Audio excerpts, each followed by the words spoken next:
Persoalan hutang piutang merupakan persoalan yang sangat erat dalam kehidupan bermasyarakat, terutama di era saat ini. Ada hutang piutang yang timbul karena adanya kredit kepemilikan rumah atau apartemen. Ada juga hutang piutang yang timbul karena kredit kepemilikan kendaraan bermotor seperti sepeda motor maupun mobil. Ada juga hutang piutang yang timbul karena adanya penggunaan kartu kredit. Bahkan ada juga persoalan hutang piutang yang timbul antara kreditur atau debitur antara orang persorangan sebagai jaminan pembayaran hutang. Yang berhutang atau debitur selanjutnya memberikan jaminan sebagai pelunasan hutang baik berupa barang-barang berharga kepada kreditur sebagai pemberi hutang. Ada yang menjaminkan pembayaran hutangnya dengan objek tanah, kendaraan bermotor, perhiasan, dan barang-barang berharga lainnya.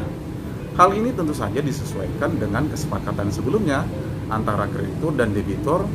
baik itu mengenai jumlah uang yang dipinjam, jangka waktu pembayaran hutang, termasuk denda dan bunga, termasuk dengan berapa nilai jaminan sebagai jaminan pembayaran hutang, sebagaimana telah dituangkan dalam perjanjian baik secara lisan maupun tertulis antara debitur dan kreditor. Permasalahannya, pada saat hutang telah jatuh tempo pembayaran, si debitur tidak kunjung melakukan pengembalian hutang atau melakukan pembayaran hutang sesuai dengan kesepakatan antara debitur dan kreditor. Pertanyaannya, apakah kita selaku kreditor pemegang barang jaminan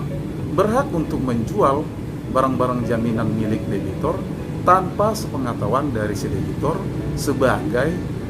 pelunasan hutang si debitur kepada kita selaku kreditor? Sebelum membahas lebih jauh mengenai apakah kita selaku kreditor pemegang barang jaminan berhak untuk menjual barang-barang jaminan milik si debitur yang ada dalam pemasaran kita selaku kreditor, maka bagi teman-teman yang belum subscribe channel saya, silahkan subscribe. Dan apabila ada pertanyaan, silahkan dituangkan dalam kolom komentar dan like dan share apabila konten tersebut bermanfaat buat teman-teman dan agar teman-teman dapat mengikuti konten-konten saya berikutnya di bidang hukum. Berdasarkan ketentuan hukum yang berlaku di Indonesia, langkah-langkah yang dapat kita lakukan untuk menjual barang jaminan debitur dalam hal misalnya debitur tidak melaksanakan kewajibannya untuk membayar hutang kepada kita selaku kreditor, antara lain, 1. Dengan cara mengajukan permohonan eksekusi melalui pengadilan negeri setempat. Yang kedua, dengan cara menjual sendiri melalui kantor pelelangan umum. Yang ketiga, dengan cara melakukan eksekusi melalui penjualan bawah tangan atau dapat menjual sendiri barang jaminan atau objek jaminan dengan ketentuan sebelumnya telah disepakati antara debitur dan kreditor. Dalam hal misalnya debitur tidak dapat melaksanakan kewajibannya untuk membayar hutang, maka kreditor diberikan hak untuk menjual objek jaminan sebagai pelunasan hutang si debitur kepada kreditor. Apabila jaminan yang berupa tanah dan bangunan yang telah diikat dalam hak tanggungan, maka berdasarkan pasal 14 ayat 2 dan ayat 3 Undang-Undang Nomor 4 Tahun 1996 tentang hak tanggungan yang selanjutnya saya sebut dengan Undang-Undang Hak Tanggungan, maka terhadap sertifikat hak tanggungan yang memuat irah-irah demi keadilan berdasarkan ketuhanan yang Maha Esa, maka sertifikat hak tanggungan tersebut itu mempunyai kekuatan eksekutorial yang sama dengan putusan pengadilan yang berkekuatan hukum tetap. Jadi di sini kreditor selaku pemegang hak tanggungan berhak untuk melakukan eksekusi sendiri atau menjual sendiri terhadap barang jaminan debitur sebagai pelunasan hutang. Adapun proses pelaksanaan eksekusi atas jaminan yang telah dipasang hak tanggungan dapat dilakukan dengan 3 cara. Pertama, mekanisme perata eksekusi, yaitu eksekusi hak tanggungan yang dapat dilakukan oleh kreditor sendiri dengan melalui prosedur pelelangan umum. Jadi, di sini berdasarkan pasal 20 ayat 1 huruf A Undang-Undang Hak Tanggungan, apabila debitur cedera janji, maka berdasarkan hak dari pemegang hak tanggungan, yaitu kreditor, berhak untuk menjual objek hak tanggungan sebagaimana dimaksud dalam pasal 6, yaitu apabila debitur cedera janji atau tidak melaksanakan kewajibannya untuk membayar hutang, maka kreditor selaku pemegang hak tanggungan itu mempunyai hak untuk menjual objek tanggungan atas kekuasaan sendiri melalui pelelangan umum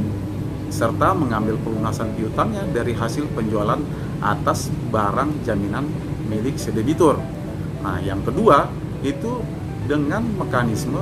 fiat eksekusi atau melalui penetapan pengadilan. Nah, mekanisme fiat eksekusi ini dilakukan oleh kreditur dalam hal misalnya debitur selaku pemilik jaminan hak tanggungan tidak bersedia menyerahkan jaminan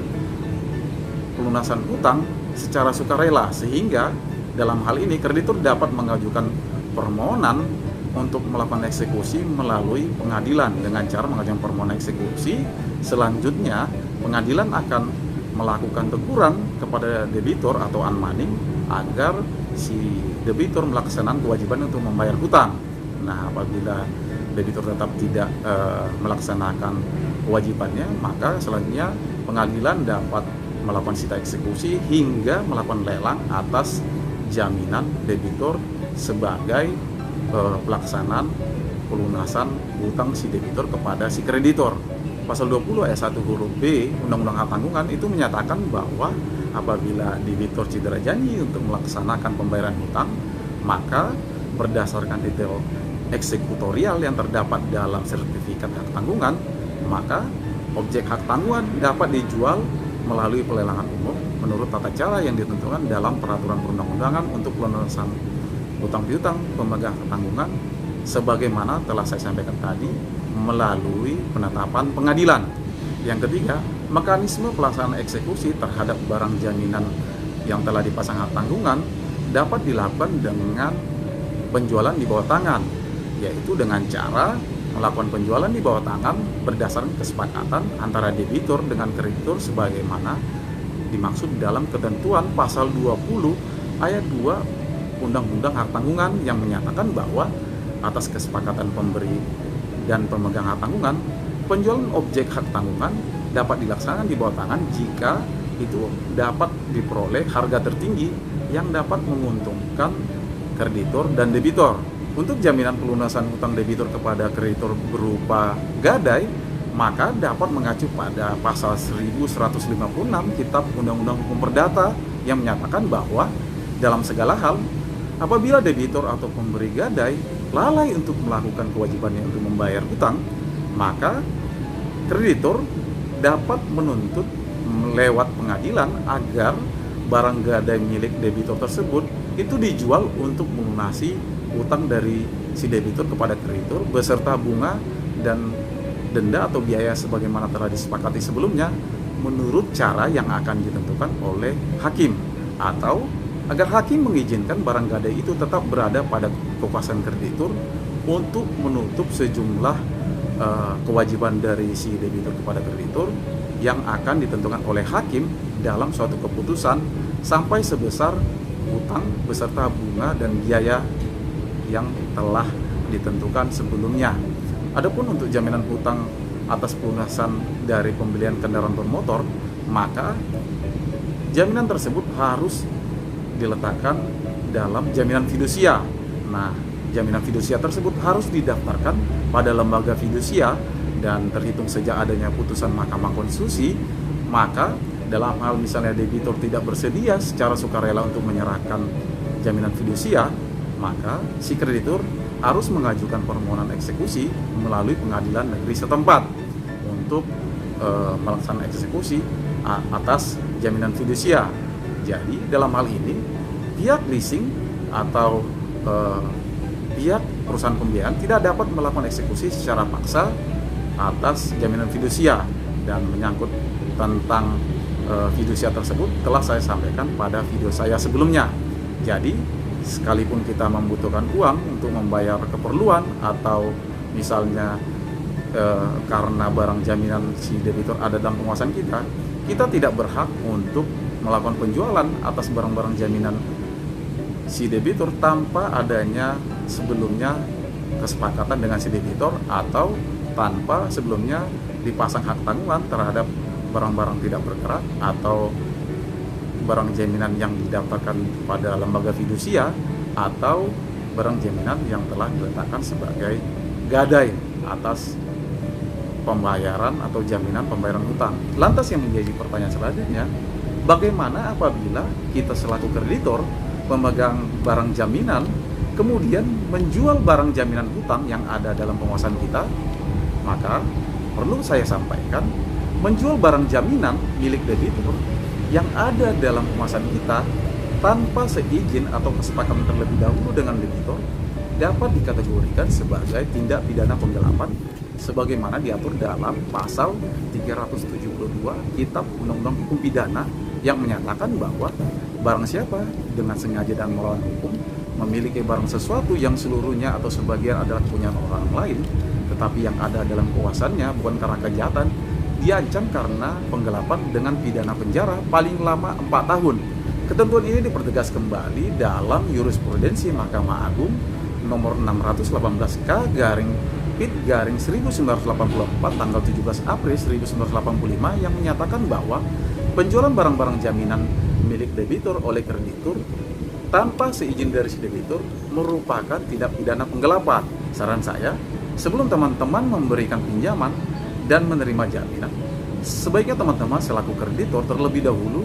memasang hak tanggungan dalam hal jaminan pelunasan hutang adalah berupa tanah dan bangunan milik si debitur, atau memasang jaminan fidusia apabila jaminan pelunasan hutang si debitur berupa kendaraan bermotor, atau meletakkan gadai apabila barang jaminan pelunasan hutang si debitur berupa barang-barang berharga dari si debitur, dan membuat kesepakatan dengan si debitur dalam hal misalnya debitur tidak melaksanakan hutangnya atau melakukan pembayaran hutang, maka kreditur diberikan hak untuk melakukan penjualan atas jaminan milik si debitur dalam hal si debitur tidak melaksanakan kewajibannya sebagai pelunasan hutang atau pelunasan kewajiban pembayaran hutang si debitur kepada si kreditor. Demikian saya sampaikan. Semoga hal-hal yang saya sampaikan tadi dapat bermanfaat buat teman-teman sekalian, dan apabila ada pertanyaan silakan dituangkan dalam kolom komentar dan di like, di share, dan apabila teman-teman belum subscribe silakan subscribe agar dapat mengikuti konten-konten saya berikutnya di bidang hukum. Salam dari saya.